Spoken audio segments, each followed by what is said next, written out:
के मांगली बेटी हो तुलसी बेटी बिहे के मांगले बेटी हो तुलसी बेटी वो बेटी कल के सिंगार ए बाबा वो बेटी कल के सिंगार ए बाबा बाजू बाज गई ले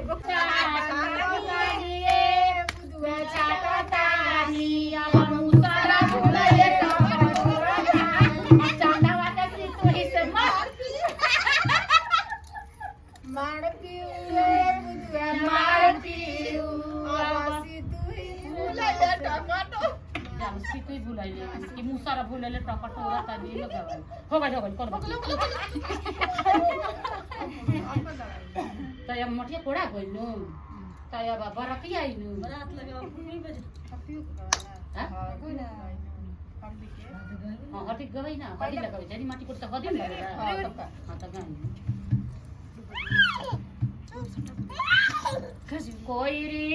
कोई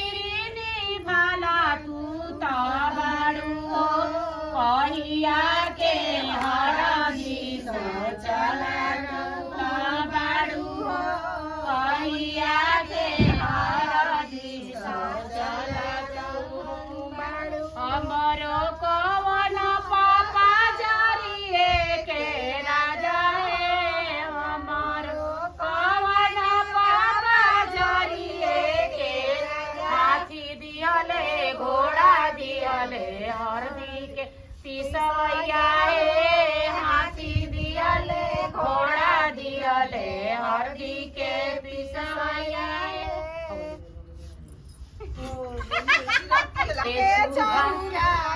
माई सुनीतावा के चुमाए जानी माई सुनीतावा धाराइल रहे पंडित जी के कोरा में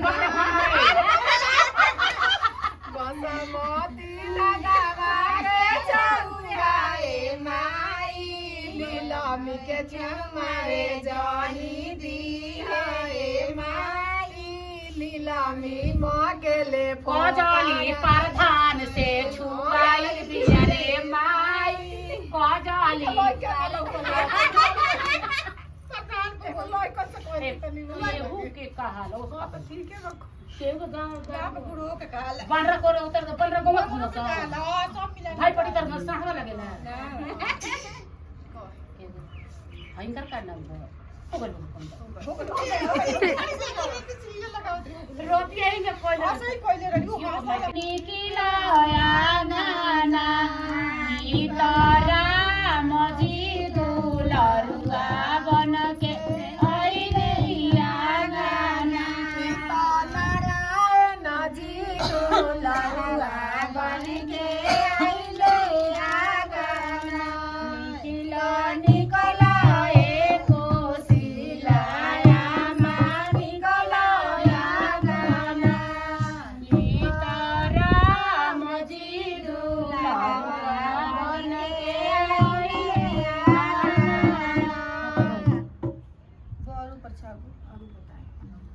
आरती उठा लो बहुत अच्छा संगीत